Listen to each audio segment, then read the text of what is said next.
Hello everyone, welcome back to Psyche Chat with Shikha Sharma. How are you all? I hope you all are doing good. Yes, all right. चलिए तो अब हम start करते हैं हमारी class आज की. We are on the seventh video for this chapter, और it will take one more video.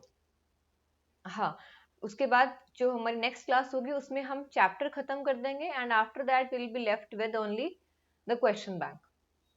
All right. तो यानी कि नेक्स्ट वीक आज सैटरडे है और सैटरडे को मैं क्लास सिर्फ इसीलिए ले रही हूँ क्योंकि during the last few days बहुत सारी छुट्टियां हो गई थी, तो उसी की वजह से बस उसी को थोड़ा सा कवर अप करने के लिए मैंने सैटरडे की क्लास लगाई है. और नेक्स्ट वीक में ये चैप्टर हम कंप्लीट कर देंगे. 2 क्लासेस इसमें चाहिए, मंडे और ट्यूसडे. ठीक है, this chapter will be over. All right, ठीक है. नेक्स्ट इसके बाद हम चैप्टर स्टार्ट करेंगे, 5th चैप्टर. यस, परसेप्शन वाला चैप्टर है and that is very interesting.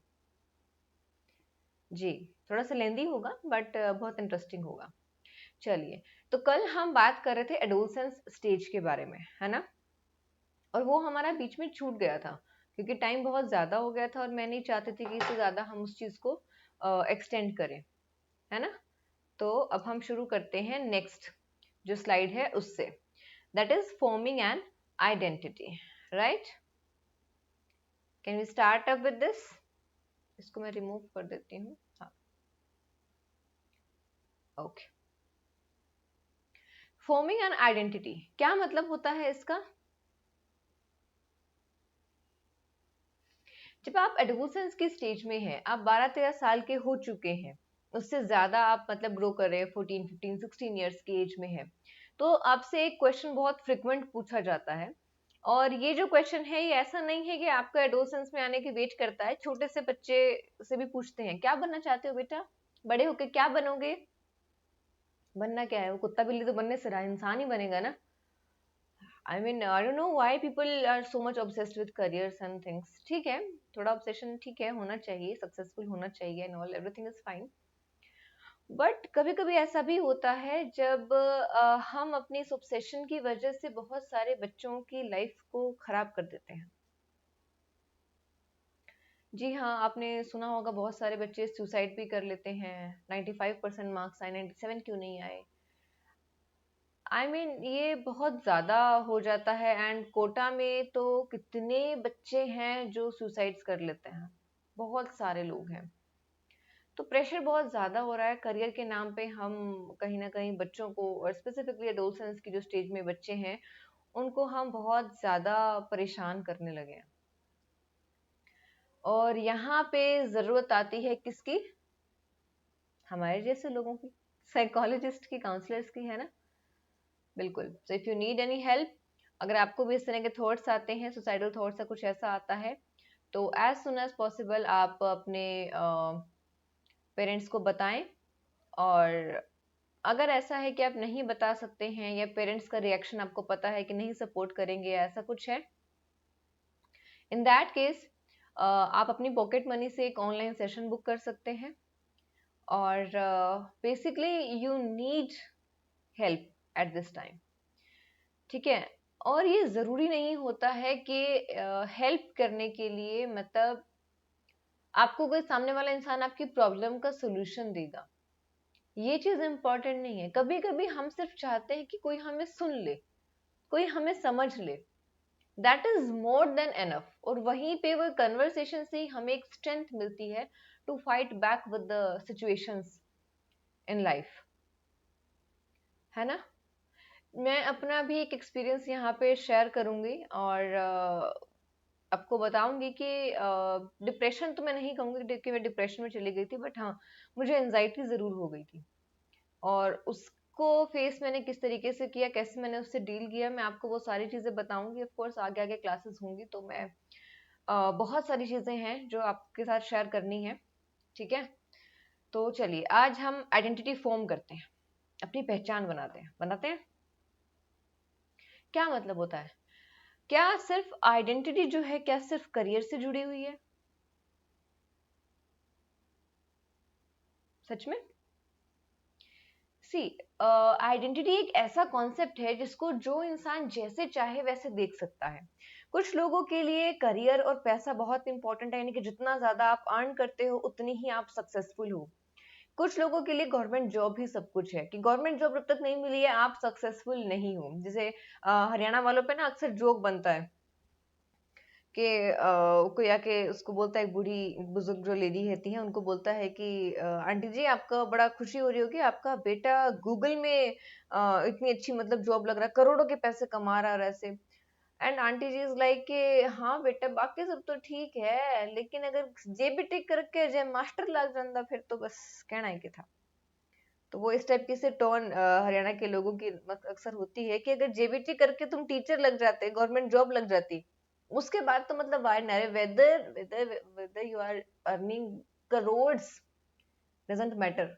तो कुछ लोगों के लिए प्राइवेट जॉब में आप चाहे कितना ही अच्छा पैकेज अर्न कर रहे हैं, डजंट मैटर, उनके लिए आइडेंटिटी का मतलब होगा सिर्फ और सिर्फ गवर्नमेंट जॉब। गवर्नमेंट जॉब में चाहे आप 25,000 कमाए महीने के, दैट इज ऑल्सो, अरे मेरा बेटा सरकारी नौकरी पे, मेरा बच्चा बेटी जो भी है सरकारी नौकरी पे है, ऐसे भी लोग हैं। किसी किसी के लिए आइडेंटिटी का मतलब है जब आप दूसरों के लिए कुछ अच्छा करते हैं, कुछ गुड डीड्स करते हैं, कुछ अच्छे काम करते हैं, लोगों की हेल्प करते हैं, वही आपकी आइडेंटिटी है। किसी के लिए आप एक बहुत अच्छे फिलोसोफर्स हो सकते हैं, मतलब बहुत सारे प्रोफेशंस होंगे, बहुत सारी चीजें होंगी, अलग अलग लोग अलग अलग तरीके से चीजों को सोचते हैं। एक नजरिए की बात है ना। चलिए फिलोसॉफिकल बातें बहुत हो गई, अब हम इसको रीड कर लेते हैं। आइडेंटिटी का सिंपली मतलब है हु यू आर, आप कौन है। आपकी पहचान किसी भी चीज से हो सकती है, लेकिन आज के टाइम की अगर हम बात करें, करंट सिनेरियो की अगर हम बात करें, तो यस, जॉब और मनी इज एवरीथिंग। तो उसी के अकॉर्डिंग आप कितना अर्न कर रहे हैं, दैट इज द थिंग जो आपकी आइडेंटिटी को डिफाइन करता है। What your values, commitments and beliefs are, आपके बिलीव्स क्या है, आपकी वैल्यूज क्या है, आपके कमिटमेंट्स क्या है। So the primary task of adolescence, adolescence जो स्टेज है उसमें प्राइमरी टास्क क्या है, कि एक जो बच्चा है, एक इंडिविजुअल है, या आप में से आपको अपना खुद का भी मतलब आप एग्जांपल ले सकते हैं। आपके लिए इंपॉर्टेंट चीज क्या है, कि पेरेंट्स से अलग, सेपरेट फ्रॉम देयर पेरेंट्स, एक आइडेंटिटी फॉर्म करना। कि अभी तक क्या है कि आपको लोग जानते हैं, कैसे जानते हैं, कि सो एंड सो पर्सन जो है वो उनका बेटा है या उनकी बेटी है, राइट। अब आप चाहते हैं कि आपको लोग आपके खुद के नाम से जाने, या आपके पेरेंट्स को जाने कि so and so person is the father और mother of that particular individual, है ना। ये हम सब चाहते हैं और हमारे लिए बड़ी एक गर्व की बात होती है। ओके, सो यहाँ पे क्या होता है, ड्यूरिंग एडोलसेंस अ डिटैचमेंट प्रोसेस एक शुरू हो जाती है, जिसमें क्या होता है, एक individual to develop personalised set of belief that are uniquely her और हिज ओन। इसके पहले तक आपकी थिंकिंग, आपकी एक्टिविटीज, आपकी habits, everything was being observed और वाज बीइंग एक सेकेंड, हाँ, was being associated with your parents। अभी तक जो भी कुछ हो रहा था एडोलसेंस से पहले तक, आपकी सोच, आपकी आदतें, आपका बिहेवियर, आपका बोलने का, उठने का, बैठने का तरीका, एवरीथिंग, यानी कि बच्चा जिस तरीके से बिहेव कर रहा है वो क्या शो कर रहा है कि उसके पेरेंट्स किस तरीके से बिहेव करते हैं, राइट। बट एडोलसेंस वो स्टेज है जहां पे kind of detachment process activate हो जाती है। डिटैचमेंट फ्रॉम व्हाट, आप अपने पेरेंट्स से अलग अपनी एक आइडेंटिटी बनाने की कोशिश करते हैं। तो वहां पे आपके खुद के बिलीव्स आप बनाते हैं यूनिकली, जो आपके खुद के हैं।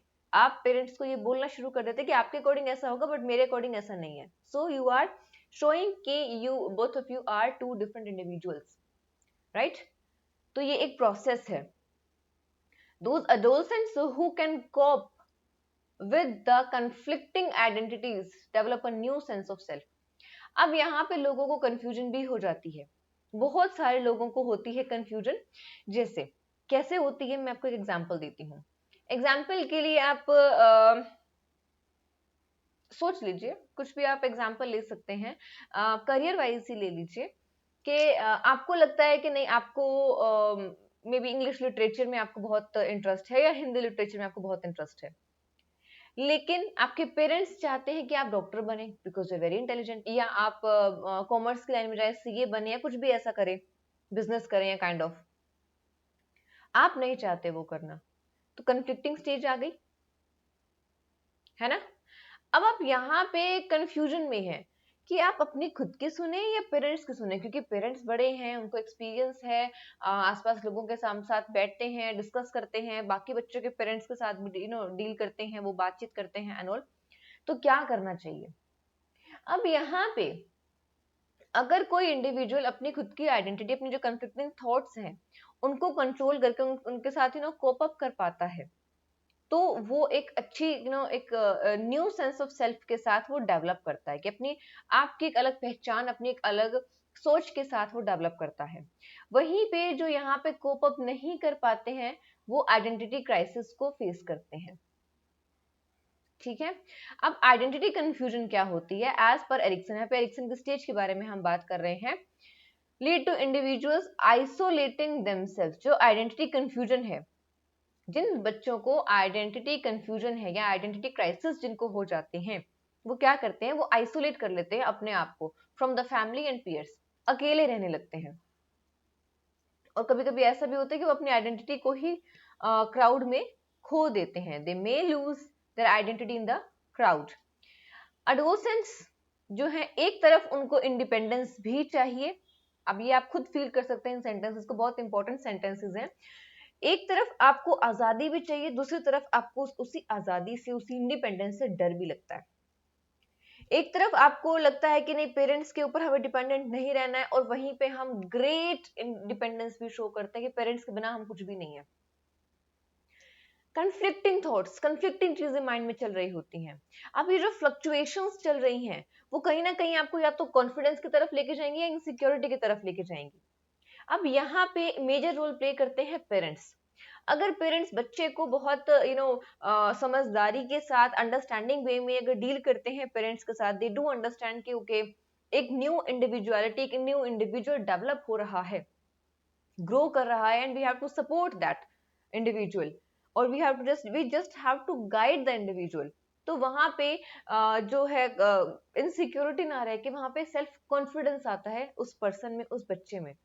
वहीं पे जब पेरेंट्स अपनी चीजें बस एक थोप रहे होते हैं, नहीं तुम ऐसे नहीं कर सकते, ये मत करो, वैसे मत करो, kind of, because the parents themselves are not ready to face that कि ठीक है उनका बच्चा इतना बड़ा हो गया, they are not ready to accept that reality। तो वहां पे इनसिक्योरिटी का आना बहुत नॉर्मल है।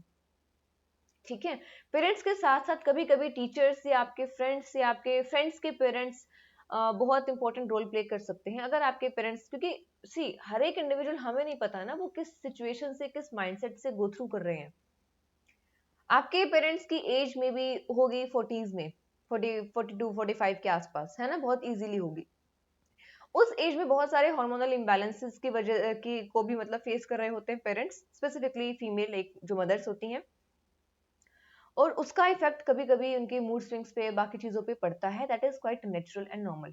आपको कभी कभी ऐसा भी होता है कि पेरेंट्स शो नहीं करते हैं कि उनके बीच में क्या चल रहा है, किसी बात को लेकर झगड़ा है, परेशान है, जो भी चीजें चल रही हैं वो बच्चों के सामने शो नहीं करते हैं, तो वो चीजें भी होती हैं। और फिर इंडिया जैसे कंट्री में एक एज गैप, एक जनरेशन गैप बहुत ज्यादा मेजर इशू है। ठीक है, don't get offended with your parents. See आपको उनके सिचुएशन को भी समझना चाहिए, बिकॉज दे आर पेरेंट्स। मतलब आप ये देखिए, आपको लगता है कि वो आपको, आपके पेरेंट्स समझते नहीं है, बट ऐसा नहीं है। वो इसलिए नहीं है क्योंकि अभी तक 12-13 साल तक, 11 से 12 साल तक का जो बच्चा था, वो हर चीज में अपने पेरेंट्स को बोलता हाँ जी ठीक है मैं ऐसे करूंगा, ओके फाइन, ऐसे इस तरीके से, हाँ जी बोलने वाला बच्चा जब सडनली ऑफेंड होने लगे कि नहीं आपको तो कुछ पता ही नहीं है, वो बच्चा जिसके लिए अभी तक पेरेंट्स सब कुछ थे, स्कूल से आते ही मम्मी ऐसा हुआ, मम्मी वैसा हुआ, आज ये आज वो, पापा ये चाहिए मुझे, अब यहाँ चले, अब घूमने चले, एवरीथिंग वाज देयर, लाइक उस बच्चे के लिए पूरी दुनिया ही उसके पेरेंट्स थी। पेरेंट्स के लिए वो बच्चा was so much important. Suddenly वो बच्चा अपने फ्रेंड्स में बहुत इन्वॉल्व होने लगता है, अपने पेरेंट्स से थोड़ा थोड़ा दूर होने लगता है, अब कुछ आके बताता नहीं है, चुप चुप रहने लगा है। Getting the point? तो वो पेरेंट्स के लिए भी वो एक एक अलग सा फेज है, जहां पे उनका खुद का एक प्यारा सा बच्चा वो उससे दूर जा रहा है, they are not ready to accept that. तो वो दोनों के लिए ही है। आपके लिए जिस तरीके से एडोलसेंस एज पहली बार आ रही है और आपको कंफ्यूजन हो रही है, आपको चैलेंजेस फेस करने पड़ रहे हैं, in the same way parents के लिए भी वो बीइंग पेरेंट्स पहली बार एक एडोलसेंट के पेरेंट बन रहे हैं, एक टीन एज वाले बच्चे के पेरेंट बन रहे हैं। तो वहां पे उनको भी बहुत सारी चीजें लर्न करने की जरूरत है। As much as you are growing, your parents are also growing. Basically their age may be like आपसे बहुत एज में बहुत आगे हैं, एक्सपीरियंस में बहुत आगे हैं, but as parents they are growing with you. Of course ना, एक बच्चा पैदा हुआ है तो उसके साथ में पेरेंट्स भी तो पैदा हुए हैं। जैसे जैसे बच्चा ग्रो कर रहा है वैसे वैसे पेरेंट्स भी तो ग्रो कर रहे हैं। So you have to and you should understand their concern also. It's not always कि नहीं पेरेंट्स समझते नहीं है हमें, ऐसा नहीं होता है। हमेशा मैं ये कभी नहीं कहूंगी कि वहां पे दो अपोजिंग फैक्टर्स आ जाएं, 36 का आंकड़ा आ जाए। नो, बैठो, डिस्कस करो, एक बीच का रास्ता निकालो, राइट? अगर आप ऐसा करेंगे तो आप अपनी लाइफ में बैलेंस बना पाएंगे, पेरेंट्स के साथ भी, अपने आप के साथ भी, और आप जितनी भी नेगेटिविटी है, जितनी भी प्रॉब्लम्स हैं आउटर वर्ल्ड में, उससे आप बच पाएंगे। क्योंकि पेरेंट्स की एडवाइस आर सीरियसली वो कहते हैं ना, अनमोल एडवाइस होती है। हर चीज में आपके पेरेंट्स जितना आपको समझ सकते हैं उतना कोई भी नहीं समझ सकता। ठीक है, ये मैं अपने खुद के एक्सपीरियंस पे कह रही हूँ, क्योंकि मेरी एडोसेंस की जो एज है वो कंपैरेटिवली बहुत रिसेंट गई है। ठीक है, हाँ मतलब कुछ साल हुए हैं ये कह सकते हैं, बट मुझे थोड़ा याद है ना मैंने क्या क्या चीजें फेस करी थी, तो मैं उसके बेसिस पे आपको बता रही हूँ, which is quite normal and natural. ठीक है, चलिए और क्या होता है इसी पर्टिकुलर बेसिकली आइडेंटिटी फॉर्म करने के जो स्टेज है उसमें क्या क्या चीजें आती हैं। अब जब हम फॉर्मेशन ऑफ आइडेंटिटी की बात करते हैं तो बहुत सारे फैक्टर से ये चीजें इन्फ्लुएंस होती है, जैसे कि हमारा कल्चरल बैकग्राउंड। ऐसे भी फैमिलीज हैं, लाइक ऐसे भी कंट्रीज है जहाँ पे जब कोई भी इंडिविजुअल 18 प्लस हुआ उसको फ्री छोड़ देते हैं, भी आप करो, आप कमाओ, आप खाओ, आप पेरेंट्स के ऊपर किसी तरीके से बर्डन नहीं है, पेरेंट्स आपकी रिस्पॉन्सिबिलिटी को नहीं लेंगे, वो आपके ऊपर है आप किस तरीके से अपने आप को ग्रो करते हैं। हमारे इंडिया में क्या है, जब तक पेरेंट्स बैठे हैं हम उनके बच्चे रहेंगे, so we are that much attached, है ना। फैमिली एंड सोसाइटल वैल्यूज, हमारी फैमिली में किस तरह का एनवायरनमेंट है, ये चीजें डिपेंड करती हैं कि हमारी आइडेंटिटी फॉर्मेशन में ऑफ कोर्स हम क्या सोचते हैं, पेरेंट्स क्या सोचते हैं, फैमिली क्या सोचती है, वो सारी चीजें इंटरडिपेंडेंट है ना। एथनिक बैकग्राउंड, हमारा जो कल्चरल बैकग्राउंड है, and then socio economic status, कि आपका इकोनॉमिक जो स्टेटस है, सोसाइटी में जो स्टेटस है वो क्या है, पैसा कितना है आपके पास, वेरी सिंपल। ठीक है, all prevail upon the adolescents search for a place in the society. इन सब को मिला के एक एनालिसिस करना होता है और वही बताता है कि एडोलसेंस का सोसाइटी में क्या प्लेस हो सकता है। सारी चीजों को आपको ध्यान में रखना होता है ना। अब आप ये कहें कि नहीं मुझे तो डॉक्टरी की पढ़ाई करना है, मुझे इंजीनियरिंग करना है, और आपके पेरेंट्स वो चीजें अफोर्ड नहीं कर सकते हैं, तो फिर क्या, है ना। तो सारी चीजों को ध्यान में रख के हमें डिसीजन लेना है। आप एक किसी भी लाइक पेरेंट पे आप अपने पेरेंट्स पे प्रेशर नहीं डाल सकते कि नहीं मुझे तो इतने पैसे चाहिए, मुझे तो 20 लाख चाहिए, मुझे तो पढ़ाई करनी है, kind of you can't do that, it's very wrong, right. चलिए नेक्स्ट करें, peers and parents, dual forces. ये दो ऐसी फोर्सेस हैं जो सबसे ज्यादा किसी भी इंडिविजुअल को, किसी भी एडोलसेंस को इन्फ्लुएंस करती हैं। At times conflicting situation with parents leads to increased identification with peers. Parents से जब दिक्कत हो जाती है, पेरेंट्स के साथ जब झगड़ा होता है, तो हम अपने फ्रेंड्स की तरफ ज्यादा टिल्ट होने लगते हैं। वहीं पे जब दोनों ही मतलब कॉम्प्लीमेंट्री फंक्शंस प्ले करते हैं, अगर फ्रेंड से झगड़ा होगा तो हम पेरेंट्स से आके बात करते हैं, मम्मी आज तो ऐसा हुआ, आज तो उसने मुझे ऐसे बोल दिया, ये हुआ, जनरली ऐसा होता है। अपसेट हो जाते हैं तो हम एक फुलफिलिंग फीलिंग के लिए हम पेरेंट्स की तरफ देखते हैं, right. Then vocational commitment is another factor जो हमारी जो आइडेंटिटी फॉर्मेशन है उसको इन्फ्लुएंस करता है। The question what are you going to be when you grow up, यानी कि आप जब बड़े हो जाएंगे, आप जब ग्रो अप हो जाएंगे, आप एज एन अडल्ट जब अपने आप को देखते हैं, तब आप अपने आप को कहाँ देखते हैं? ठीक है, तो ये सारी चीजें मिलके आपकी आइडेंटिटी को फॉर्म करने में इंपॉर्टेंट रोल प्ले करती हैं। ऑल राइट, यस, यहाँ पे करियर की ही हम मेजरली बात कर रहे हैं। और मेजरली करियर की जब हम बात कर रहे हैं तो see I will make a video on about it, but अभी थोड़ा सा टाइम मुझे मतलब मैनेज नहीं हो पाता है। बहुत सारे टॉपिक्स हैं ऐसे मेरे माइंड में जिनके ऊपर मुझे वीडियो बनानी चाहिए। जैसे करियर की हम जब बात करते हैं तो कहाँ पे कौन से एस्पेक्ट्स पे हमें फोकस करना चाहिए। दो ऐसे करियर हैं, चाहे आप इंजीनियरिंग और डॉक्टरी का ही ले लें फॉर एग्जांपल, दोनों ही आपके लिए एक अपोजिट फोर्सेस है। आपका मैथ्स में भी इंटरेस्ट है, आपका बायो में भी इंटरेस्ट है, अरे जाएं तो जाएं किस तरफ? फॉर एग्जाम्पल की मैं बात कर रही हूँ, तो यहाँ पे आपको कौन सी दो चीजों में मतलब आपको कैसे कंपेयर करना है, डॉक्टर या इंजीनियर, राइट? एक टीचर या बिजनेसमैन, किस तरीके से आपको दो किसी भी करियर में कंपेयर कैसे करना है कि which one will be better for you than the other one, right? तो दो चीजों में, दो या तीन जब भी करियर में आप परेशान हैं, आप कंफ्यूज हो रहे हैं कि मैं क्या कर सकता हूँ, मुझे इस लाइन में जाना चाहिए कि इसमें या इसमें, तीनों लाइनें अच्छी हैं तो क्या करना चाहिए, बेसिकली आपका बेसिस क्या होना चाहिए करियर में कंपैरिजन करने के लिए।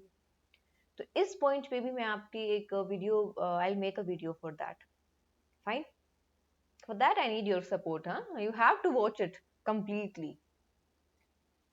चलिए नेक्स्ट करें, सब मेजर कंसर्न्स। अब देखो एडोलसेंस है, जब हम इस स्टेज को, इस पर्टिकुलर ड्यूरेशन को, जो कुछ साल की जो ड्यूरेशन है, उसको हम बहुत कंफ्यूजन और प्रॉब्लमेटिक समझते हैं, या मतलब क्योंकि ऑफ कोर्स आपकी बॉडी में और साइकोलॉजिकली, फिजिकली हर तरीके से आपके अंदर चेंजेस आ रहे हैं, तो चेंजेस को एक्सेप्ट करना, उनके साथ कंफर्टेबल होना हर एक के लिए इतना इजी नहीं होता है ना, इट टेक्स टाइम।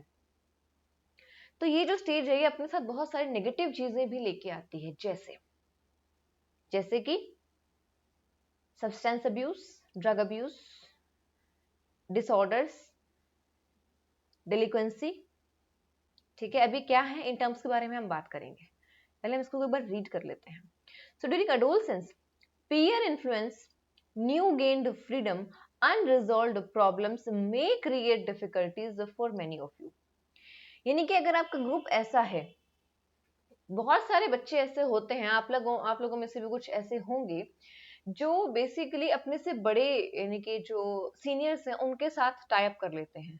आप खुद 17-18 साल के हैं और आपके फ्रेंड्स 25-26 साल के हैं, तो वहां पे जो एक एज गैप होता है वो आपको नेगेटिवली भी गाइड कर सकते हैं if the group is not right. तो नई नई फ्रीडम मिली है, आप बड़े हो रहे हैं, ऑफ कोर्स।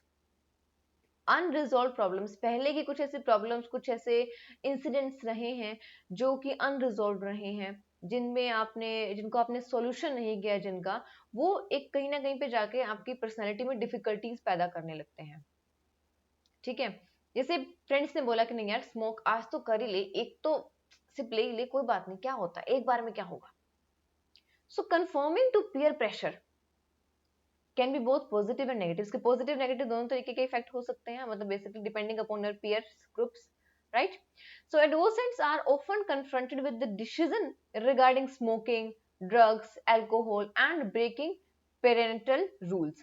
पेरेंट्स के जो बनाए हुए रूल्स है उनको ब्रेक करना, तो इस तरह के जो डिसीजन है आपको कई बार बनाने पड़ते हैं। आपके फ्रेंड्स जो हैं, आपके पीयर्स जो हैं, बेसिकली पीयर ग्रुप का मतलब क्या है, आपके फ्रेंड सर्कल किस तरीके से हैं, कैसे आपसे डील करते हैं एंड ऑल। तो वहां पे आपको कई बार इस तरह की सिचुएशन को फेस करना पड़ता है जहां पे आपको स्मोकिंग करें कि नहीं करें, ड्रग्स लें कि नहीं लें, अल्कोहल लें कि नहीं लें, काइंड ऑफ। ठीक है, so these decisions are taken without much regard to effect they can have। हम ये डिसीजन ले लेते हैं, एक बार में क्या होगा, चल यार छोड़, कोई बात, वो एक बार बहुत नुकसानदायक हो जाता है। The first thing, the very very very first thing, जिसका सबसे बड़ा ड्रॉबैक है वो ये है कि आपके साथ का जो ग्रुप है, आपने एक बार लिया, फॉर एग्जाम्पल हम स्मोकिंग की बात करते हैं, ठीक है, आपने एक बार लिया, एक सिप लिया, अब उसका इफेक्ट ये होगा कि जो आपके आसपास के ग्रुप के बच्चे हैं, जितने भी इंडिविजुअल्स हैं, उनको लगेगा कि अभी एक बार ले सकता है तो ये दोबारा भी ले सकता है। आपको लगेगा कि यार एक बार में क्या होता है, इट्स ओके दोबारा फिर, यार पिछली बार लिया था ना तूने, तो अब की बार क्यों नहीं ले रहा है, तू लेना, तू करना। And the moment you are like कि नहीं, and it's no, no means no, when you are very strict regarding things, वो लोग आपको दोबारा फोर्स करेंगे ही नहीं, right. See I am not in the favour कि नहीं करना चाहिए बिल्कुल भी, if you want to try, try it out, लेकिन ट्राई करने से पहले आप देखें कि आप किस तरह के लोगों के साथ हैं। क्या ये ऐसे लोग हैं जो आपको दोबारा भी फोर्स करेंगे, या ये ऐसे लोग हैं जो आपसे सिर्फ एक बार पूछेंगे कि do you want to take, you said no, means no, it's okay. तो वो किस तरह के लोग हैं, क्या वो आपके डिसीजन के, आपके व्यू पॉइंट की रिस्पेक्ट करते हैं, या उनको कोई फर्क नहीं पड़ता आपकी सोच कैसी है, they just want you to take a sip, right. तो इस तरीके से हमें देखना चाहिए कि हम किस तरह के एनवायरनमेंट में है, क्या है, और हमें सोचना चाहिए कि इसका इफेक्ट क्या होगा। एडिक्शन से ज्यादा इफेक्ट होता है आपकी जो एक इमेज बन रही है कि यार एक बार लिया है तो दोबारा जरूर ले सकता है, दो बार लिया है तो चार बार लेगा। ग्रेजुअली आप उस चीज में फंसते फंसते फंसते फंसते चले जाते हैं, बिकॉज आपने ना बोलने के गट्स नहीं दिखाए। And I have seen such people. एक हमारे फैमिली फ्रेंड होते थे, मैं बहुत छोटे में उनसे मिली थी, और ही वॉज लाइक कि मैं नहीं ड्रिंक करूंगा। तो हमारी फैमिली में ऐसे फंक्शन था कुछ, एंड सब वही होता ना कि फंक्शंस में जनरली थोड़ा बहुत सब ड्रिंक वगैरह कर लेते हैं, तो सब लोग ड्रिंक वगैरह कर रहे थे। दे फोर्स्ड हिम, पीले पीले थोड़ा, पीले थोड़ा, कोई बात नहीं यार, एक बार में क्या होता, तू एक पैक नहीं ले सकता, हमारे दोस्ती की कसम तुझे ये और वो, व्हाट नॉट। उन्होंने बोला दोस्ती के नाम पे तुम मुझे जहर पिला दो, मैं पी लूंगा, ये नहीं पीऊंगा। He was very much clear. So इस तरह की स्ट्रॉन्ग पर्सनैलिटीज भी होती हैं। It's not very tough to be strong and take stand for your decisions, right? All right, चलो तीन साइड करते हैं हम बहुत जल्दी से। डेलिक्वेंसी के बारे में, then substance abuse, and then eating disorders. ठीक है, तीन चीजों के बारे में हम फटाफट से पढ़ते हैं and then we are done. कोई हम बहुत टाइम नहीं लगाएंगे, 5 से 10 मिनट के अंदर अंदर हम इसको कवर अप कर लेते हैं, ठीक है। ऑल राइट, डेलिक्वेंसी क्या होती है? डेलिक्वेंसी होती है जैसे छोटे बच्चों को देखा ना आपने, क्राइम कर देते हैं टीन एज में, लाइक अब अडल्ट नहीं हुए हैं, अब 18 साल के नहीं हुए हैं, लेकिन फिर भी कुछ बच्चे ऐसे हैं जो लीगल इश्यूज में फंस जाते हैं। कोई भी क्रिमिनल एक्ट हो सकता है, whether it's robbery, whether it's गलती से किसी का सर पे चोट आ गई है, कोई गलती से आपने लड़ाई झगड़ा हुआ, गैंग वॉर बहुत होती है 9 to 12 क्लास के बच्चों के बीच में, specifically 9th 10th and 11th के बीच में बहुत ज्यादा होती है। 12th फिर भी कंपैरेटिवली थोड़ा सा सेपरेट रहते हैं। तो ये जो गैंग वॉर है ये होने लग गई है, और इसी तरह से गैंग वॉर के बीच में कहीं पे अगर किसी बच्चे की मौत हो जाए, कोई चोट वोट बहुत सीरियसली लग जाए, तो वहां पे वो सारे बच्चे लीगल ऑफेंस में अटक जाते हैं। ठीक है, आजकल तो रेप जैसे चीजें भी बहुत होने लगी हैं, और उसमें एज मैटर नहीं करती है। यस, 12-13 साल का बच्चा भी किसी का रेप कर सकता है सीरियसली।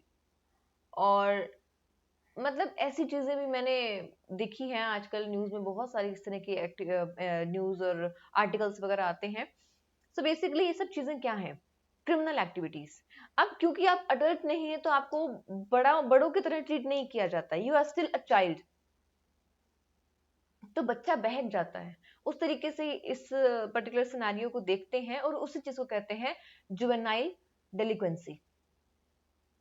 ठीक है, अब जुवेनाइल डेलिक्वेंसी का मतलब हो गया वो बच्चा जो अभी, वो इंडिविजुअल जो भी 18 साल का नहीं हुआ है, 18 साल से पहले उसने कोई भी किसी भी तरीके का क्रिमिनल एक्ट किया है, तो उसको जुवेनाइल डेलिक्वेंसी के अंडर आने वाले जितने भी रूल्स हैं, रेगुलेशंस हैं हमारे कॉन्स्टिट्यूशन में, उसके अकॉर्डिंग ही उनको डील किया जाता है। ठीक है, उनको ज्यादातर ऐसी जगह पे भेजा जाता है जहाँ पे उनकी काउंसलिंग होती है, जहाँ पे और भी इस तरह से बच्चे रहते हैं जिन्होंने किसी भी तरीके का कोई भी क्राइम किया है, कोई 6 महीने की जेल काट रहा है, तो काइंड ऑफ जेल ही होता है एक तरीके से।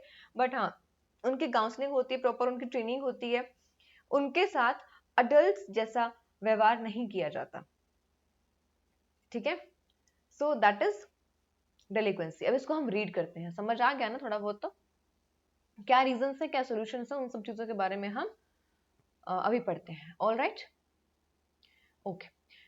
Delinquency refers to a variety of behaviors ranging from socially unacceptable behavior। ऐसे behavior को भी हम delinquency का पार्ट मानते हैं जो socially acceptable नहीं है, या लीगल कोई भी ऑफेंस, यानी कि मेजरली जो आपने कानूनी तौर पे जो भी गुनाह किया है, अपराध किया है, ऑफेंस किया है, उसको ही हम delinquency में काउंट करते हैं to criminal act.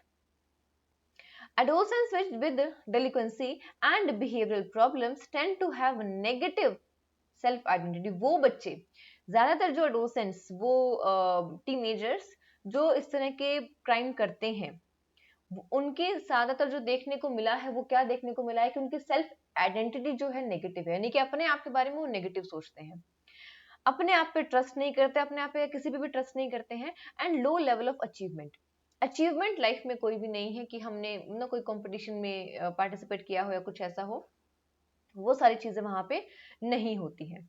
Delinquency is often associated with low parental support। ज्यादातर इस तरह के केसेस में देखने को यही मिलता है कि पेरेंट्स ने सपोर्ट नहीं किया, इनअप्रोप्रिएट डिसिप्लिन, जो घर में डिसिप्लिन होना चाहिए था वो नहीं हुआ, एंड फैमिली डिस्कॉर्ड, या फैमिली में कोई भी इस तरह की कोई भी प्रॉब्लम है, कोई फैमिली में इश्यूज चल रहे हैं, डाइवोर्स केस चल रहा है, या कोई लड़ाई झगड़ा कुछ ऐसा अगर चल रहा है तो। अब मैं यहाँ पे मैं कुछ चीजों के ऊपर फोकस पॉइंट आउट करना चाहती हूँ। सी, यहाँ पे लो पेरेंटल सपोर्ट का मतलब ये नहीं है कि जो बच्चे अनएम्प्लॉयड या गरीब बिलो पॉवर्टी लाइन से जब आते हैं, या वही बच्चों की हम बात कर रहे हैं, नहीं। लो पेरेंटल सपोर्ट में वो बच्चे भी हो सकते हैं जिनके पेरेंट्स वर्किंग है, बहुत अच्छा अमाउंट अर्न करते हैं, they have a very very huge business, और लेकिन उनके अंदर उनको डिसिप्लिन नहीं सिखाया गया है। छोटे में बता दिया गया है कि you have so much property, तुम तो राज करने के लिए पैदा हुए हो। वहां पे बच्चे को डिसिप्लिन ना सिखा के उसको लाड़ प्यार से बिगाड़ दिया जाता है। इवन अगर बच्चे ने कुछ गलती करी है, उसको भी पेरेंट्स सपोर्ट करते हैं, तो वहां पे भी डेलिंक्वेंसी के जो केसेस हैं वो बहुत ज्यादा मतलब हो सकते हैं, ठीक है। ओके, सो एडोलसेंट्स जो हैं, जो आते हैं इस तरह की कम्युनिटी से, जैसे कि पॉवर्टी, अनएम्प्लॉयमेंट, या हैविंग फीलिंग्स ऑफ एलिनेशन, यानी कि अपने आप को ही, अपने आप को एलियन समझ रहे हैं ये लोग कि वो अपने सोसाइटी से कनेक्टेड नहीं है, डिसकनेक्टेड है। ऐसे लोग ज्यादातर एंटी सोशल एक्ट परफॉर्म करते हैं, किस लिए करते हैं? Just to gain attention and to be popular with their peers, दूसरों की अटेंशन लेने के लिए, गेन करने के लिए, और अपने ग्रुप में पॉपुलर होने के लिए कि देख मैंने ऐसा किया, ठीक है। ओके, लेकिन इसके साथ क्या होता है, हाउ एवर, जितने भी डेलिक्वेंट बच्चे हैं, जितने भी गलती करने वाले बच्चे हैं, वो हमेशा ऐसे नहीं रहते हैं, वो चेंज हो जाते हैं। Change in their peer groups, जब हम उनके ग्रुप्स को चेंज कर देते हैं, या becoming more aware of their social responsibilities, धीरे धीरे करके उन बच्चों को, जब हम ऐसे, मुझे ना वर्ड याद नहीं आ रहा, उसको हम हिंदी में बोलते सुधार गृह, ठीक है, ऐसी जगह जहाँ पे ऐसे बच्चों को रखा जाता है और उनको ऐसे सुधारने के लिए कुछ इस तरीके की एक्टिविटीज और प्लान करी जाती हैं, ठीक है। तो वहाँ पे काउंसलर्स भी होते हैं उनकी हेल्प करने के लिए। तो वहाँ पे रहते हुए उन बच्चों को सुधारने की पूरी पूरी कोशिश करी जाती है कि वो अपनी सोसाइटी के प्रति जो उनकी रिस्पॉन्सिबिलिटी है उनको समझें, उनकी जो फीलिंग है ऑफ सेल्फ वर्थ उसको भी एनहांस किया जाता है। Imitating positive behaviour and role models, उनको रोल मॉडल्स को इमिटेट करना, कौन आपका रोल मॉडल है काइंड ऑफ। तो एनी हाउ बेसिकली उनका जो नेगेटिव एटीट्यूड है उसको ब्रेक करना, और किसी भी तरीके से बच्चे को मोटिवेट करना to be a good human being, right. तो वहां पे इस तरह इन सच केसेस में क्या होता है, बच्चे जो हैं, बहुत सारे बच्चे चेंज हो जाते हैं, और जब वो वहां से बाहर आते हैं, जब वो अपनी सजा काट के बाहर निकलते हैं, they are actually a changed human being, right. Substance abuse की बात करते हैं। समझते हैं सब लोग सब्सटेंस अब्यूज क्या होता है? ड्रग्स लेना, अल्कोहल लेना, किसी भी तरीके से, कोई भी तरीके का मतलब नशा करना, ठीक है, स्मोकिंग भी हो सकता है। सो एडोलसेंस की जो एज है उसमें वल्नरेबल मतलब ज्यादा अट्रैक्टेड है towards smoking, alcohol and drug abuse. ज्यादातर ये जो चीजें हैं ये अगेन पीयर प्रेशर में आके ही होती हैं ज्यादातर केसेस में। Some adolescents take recourse to smoking and drugs as a way of coping with stress। तो वो स्ट्रेस में जब होते, टेंशन में जब होते, तब वो स्मोक करना शुरू करते हैं। फ्रेंड्स बोलते हैं चल लेके देख, थोड़ा सा तुझे अच्छा लगेगा, तेरी चिंता एकदम गायब हो जाएगी, टेंशन रहेगा ही नहीं। बट ऐसा नहीं होता है। This can interfere with the development of coping skills. अब ये जो चीजें हैं, अच्छा अब सोचो, अब मेरी बात को बहुत गौर से सुनना। आप किसी बात को लेके परेशान हो, ठीक है, आपके पास दो चीजें हैं, या तो आप उस परेशानी के सॉल्यूशन के बारे में सोचो कि यार क्या किया जाए, कैसे निकलूं इस चीज से, या फिर फ्रेंड्स के बहकावे में आके, फ्रेंड्स के कहने पे आपने अल्कोहल या स्मोकिंग कुछ भी मतलब ऐसा किया, ड्रग्स वगैरह लिए, कुछ भी किया। तो दोनों में से which one is better? Drugs या स्मोकिंग या कुछ भी ऐसा करने से, कोई भी सब्सटेंस अब्यूज करने से आपको कुछ देर के लिए ही रिलैक्स फील होगा, जब तक कि उस चीज का नशा रहेगा। जैसे ही नशा कम होगा, वैसे ही आप अगेन अपने आप को सेम प्रॉब्लम में फिर से पाएंगे, क्योंकि आपने उसका सोल्यूशन तो किया नहीं। जब आप ड्रग्स ले रहे हैं, स्मोक कर रहे हैं, या कोई भी तरीके का आप अल्कोहल ले रहे हैं, कुछ भी कर रहे हैं ऐसा, तो आप उस प्रॉब्लम को अवॉइड कर रहे हैं, you are not facing the problem. वहां पे इशू बढ़ता है, प्रॉब्लम बढ़ती है, कम नहीं होती। तो जो coping skills as an individual जो डेवलप होनी चाहिए थी, वो नहीं हो पाती।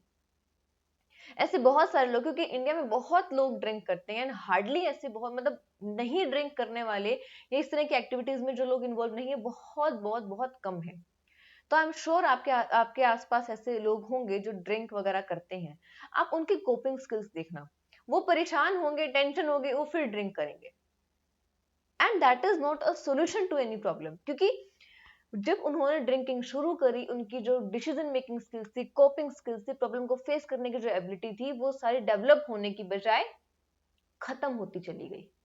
और ये ऐसे लोग हैं जो लाइफ को अगेन फेस नहीं कर पाते, और उसी डर से फिर ड्रिंक करते हैं, फिर ड्रग्स लेते हैं, फिर ड्रिंक करते हैं, फिर ड्रग्स लेते हैं, और अपनी लाइफ को पूरे तरीके से बर्बाद कर लेते हैं। बिकॉज एट द एंड उनके हाथ में कुछ नहीं लगना। जब वो ओल्ड एज में आएंगे तो सोचेंगे पूरी जिंदगी किया क्या, कुछ अर्न किया, नहीं किया। ऐसी कौन सी चीज होगी जिसको लेके उनके बच्चे उन्हें याद करेंगे कि अच्छा हमारे पिताजी ने हमारे लिए इतना अच्छा काम किया है? कोई चीज होगी नहीं। जिस दिन ऐसे लोग जिस दिन इस दुनिया से जाएंगे, उनकी फैमिलीज रिलैक्स फील करेंगे कि चलो ठीक है गया। ऐसी लाइफ से क्या फायदा है? चलो हम इसको फटाफट से रीड करते हैं, ठीक है? सेंटी हो गई थी मैं थोड़ी सी। चलिए, reason for smoking and drug use could be peer pressure. कोई भी इसका मतलब मेजरली जो होता है पीयर प्रेशर हो सकता है। And the adolescents need to be accepted by the group, क्योंकि ग्रुप में एक्सेप्टेंस आपको तभी मिलेगी जब आप स्मोक करोगे या ड्रग्स लोगे। और desire to act more like adults, क्योंकि हम बड़े हो रहे हैं, हमें बड़ों की तरफ फील करना। अच्छा पापा कैसे रोकेंगे, पापा खुद भी तो ड्रिंक करते हैं। अरे भाई, तो तुम्हारी एज में पापा की एज में डिफरेंस नहीं है क्या? जो गलती पापा ने करी वो तुम भी करोगे? ये कौन सी बात हुई? पापा ने तो पढ़ाई भी नहीं करी है, तो तुम क्यों पढ़ाई कर रहे हो, क्यों पैसा बर्बाद करवा रहे हो उनका, है ना? और feel a need to escape the pressure of school work, कि स्कूल वर्क का जो प्रेशर है उससे किसी प्रकार से बच जाए। तो बेसिकली क्या है कि हम जब प्रॉब्लम से भागना चाहते हैं ना, तब हम इस तरह की एक्टिविटीज के पीछे जाते हैं। Otherwise being a human being, हमें इस चीज की जरूरत नहीं है। Our body doesn't demand this, यानी कि हम खाना खा रहे हैं क्योंकि हमारी बॉडी को जरूरत है, पानी पी रहे हैं बॉडी डिमांड कर रही है। अच्छा हमें डाइट चाहिए, हमें ड्राई फ्रूट्स भी चाहिए, हमें फ्रूट्स भी चाहिए, सब कुछ चाहिए, तो वो हमारी बॉडी की जरूरत है। बट ड्रग्स, अल्कोहल और कोई भी स्मोकिंग लगाए, कोई भी इस तरह की हैबिट, इसकी हमारी बॉडी को जरूरत नहीं है। ठीक है, तो हम इसको छोड़ सकते हैं very easily. Okay, so vulnerable adolescents to drugs, alcohol and nicotine use are, ज्यादातर जो लोग होते हैं वो उनके अंदर क्या कैसे लोग होते हैं, कैसे जो एडोलेसेंट से क्या उनके अंदर कैरेक्टरिस्टिक्स होती हैं? इंपल्सिव होते हैं, इनकी छोटी छोटी बात पे गुस्सा आ जाना, एग्रेसिव होते हैं, एंशियस डरे हुए होते हैं, घबराते, मतलब एंजाइटी चल रही होती है, घबराहट हो रही होती है उनको अंदर ही अंदर, डिप्रेशन, थोड़े डिप्रेशन के शिकार होते हैं, एंड अनप्रडिक्टेबल, उनको आप उनके बिहेवियर को प्रिडिक्ट नहीं कर सकते। इनका सेल्फ एस्टीम लो है, यानी कि अपने आप को नहीं जानते हैं, क्या उनके अंदर काबिलियत है क्या नहीं है। लो एक्सपेक्टेशन फॉर अचीवमेंट, अचीव भी कुछ नहीं करना चाहते कि लाइफ में सक्सेसफुल होना है, ऐसा कुछ नहीं होता इनके साथ। ठीक है, अब इससे बचने का क्या तरीका हो सकता है? Positive relationship with parents. अगर पेरेंट्स के साथ रिलेशनशिप पॉजिटिव है, तब आप मतलब ज्यादातर बच्चे जो हैं इन दैट केस बचते हैं इन सब चीजों से, क्योंकि पेरेंट्स हैं हर वक्त गाइड करने के लिए। या पॉजिटिव रिलेशनशिप विद पीयर्स, या आपके फ्रेंड्स बहुत अच्छे हैं, सिबलिंग्स बहुत अच्छे हैं, आपको गाइड कर रहे हैं, या कोई भी ऐसा अडल्ट जिसके साथ आप टाइम स्पेंड करना चाहते हैं। तो ये सब जो लोग हैं वो इंपॉर्टेंट रोल प्ले करते हैं प्रिवेंट करने में, किस चीज को? ड्रग अब्यूज को। और इंडिया में ऐसी बहुत सारी प्रोग्राम्स भी हैं, जैसे कि एक प्रोग्राम का नाम मैंने डाला है, society for theatre in education programme in new Delhi. New Delhi का एक ऑर्गेनाइजेशन है। ये क्या करते हैं? ये स्ट्रीट प्ले वगैरह करते हैं, और करते हैं ताकि 13 से 25 साल के जो बच्चे हैं, जो बेसिकली जो लोग हैं, उनको हम अवेयर कर सके, उनको बता सके कि ड्रग्स को ना कैसे कहें। ठीक है, alright, this is last slide for today. Eating disorders. Eating disorders मतलब जब आप परेशान होते हैं, तो ऐसा होता है ना, कई लोगों के साथ भूख बिल्कुल नहीं लगती, बिल्कुल बंद हो जाती है भूख, या बहुत खाने लगते हैं। तो दोनों ही केसेस नुकसानदायक है। तो वही चीज है, ये क्या होता है, अब ये पढ़ते हैं इसको। एडोसेंट्स जो हैं वो ऑब्सेस्ड होते हैं अक्सर अपनी सेल्फ से, living in fantasy world and peer comparisons. अपने फ्रेंड्स के साथ अक्सर ये लोग कंपैरिजन करते होते हैं। Lead to certain conditions where they become obsessed with their own bodies. ऐसी कंडीशंस में कभी कभी ये लोग पहुंच जाते हैं जब अपनी ही बॉडी के साथ हम बहुत ऑब्सेस्ड हैं। Anorexia nervosa and bulimia nervosa, ये दो डिसऑर्डर्स के यहाँ पे हम डील करने वाले हैं, मतलब बात करने वाले हैं। इसमें क्या होता है? It involves relentless pursuit of thinness through starvation, कि अपने आप को इतना भूखा मार दो कि आप बिल्कुल पतले से लगो, कि मुझे फिट रहना है। It is quite common to see adolescents eliminate certain foods from their diet and just to eat slimming foods only। ऐसे खाना, सॉरी थोड़ा हिल गए, ऐसे खाना खाने खाएंगे कि बस हमें डाइट कंट्रोल चाहिए, मुझे घी नहीं खाना, मुझे चावल नहीं खाना, नहीं नहीं चीनी बिल्कुल नहीं। सीरियसली, क्या आपको आपकी बॉडी को शुगर की जरूरत नहीं है? सी, एडोसेंस में जो होता है ना, जनरली जो बॉडी है वो ग्रो कर रही है, still it is growing and it needs everything. But हम हमारे टीवी वगैरह की बदौलत, thanks for the television and actresses and all, पतला होना है, स्लिम रहना है, अच्छा दिखना है एंड ऑल, इस तरह की रीजंस की वजह से हम लोग अक्सर एडोलसेंस में देखते हैं। मतलब एज बेसिकली कहूंगी कि मैं, ये जो पर्टिकुलर एज है ये ज्यादा वल्नरेबल है टुवर्ड्स ईटिंग डिसऑर्डर्स। ठीक है, तो इन दैट केस क्या होता है, खाना नहीं खाएंगे और अपने आप को पतला दिखाने के लिए, just to maintain the figure. आपने कोई न्यूज सुनी है पहले कभी कि कोई ऐसी लड़की थी जो बारबी डॉल के जैसा बनना चाह रही थी, और उसके चक्कर में खाना पीना सब छोड़ा हुआ था कि मुझे अपना फिगर बारबी डॉल के जैसा बनाना है। हाँ, वो बाद में उनकी डेथ हो गई थी ड्यू टू स्टारवेशन, भूख की वजह से ही। तो ऐसी चीजें बेवकूफियां ना करें। तो ये होता है एनोरेक्सिया नर्वोसा। बुलिमिया में क्या होता है? इसका opposite, in which the individual follows a binge or purge eating pattern, एकदम से बहुत सारा खा लेना। So the bulimic goes on an eating binge, एक eating episode टाइप होता है कि आप परेशान हैं तो खूब खा लिया, खूब खा लिया, खूब खा लिया, और इसके बाद ऐसी सिचुएशन आ जाती है कि उनको सेल्फ इंड्यूस करके वॉमिटिंग करनी पड़ती है जस्ट टू फील रिलैक्स। वो एकदम ओवर फुलफिल्ड हो जाता है कि खाना डाइजेस्ट नहीं हो रहा है, वो करेंगे कुछ ऐसा लैक्सेटिव्स लाइक जो होते हैं ना, कुछ गोलियां वगैरह खा ली उसको डाइजेस्ट कराने के लिए, कुछ इस तरीके की चीजें, तो वो सब चीजें बहुत करते हैं, और दैट इज कॉल्ड, और ये लोग अक्सर फैट होते हैं, मतलब मोटे होते हैं। और सी, हर एक मोटा इंसान बुलिमिया का शिकार नहीं हो सकता है। ये सिर्फ तब है जब आप परेशान हो, उस वक्त आप एपिसोड्स होते हैं खाने के, बहुत सारा खा लिया अचानक से, इन द सेंस कि एक बार में बहुत खा लिया, भूख लगी, भूख लगी, खाए जा रहे, खाए, बिकॉज ईटिंग से उनको रिलैक्स फील हो रहा है तो बहुत ईट कर रहे हैं, ओवर ईट कर लेते हैं, इतना हालत खराब हो जाती है कि उनको मुंह के अंदर ना फिंगर डाल डाल के उनको फिर वो वॉमिटिंग करनी पड़ती है कि just to make feel relaxed. That is bulimia. ठीक है, तो that is done, we are done with adolescence. Next class में हम करेंगे अडल्टहुड एंड ओल्ड एज. ठीक है, उसके साथ में पियाजे की थ्योरी भी करेंगे. All right, okay then see you tomorrow. Tomorrow तो नहीं, कल संडे है, कल छुट्टी रहेगी. See you on Monday. Okay, और कोई डाउट है then please let me know इधर इन कमेंट सेक्शन और you can send me a text on Telegram channel. ठीक है, उसका लिंक आपके डिस्क्रिप्शन बॉक्स में गिवन है. And all right, keep studying, उसको रीड जरूर करें. Okay, take care, bye bye.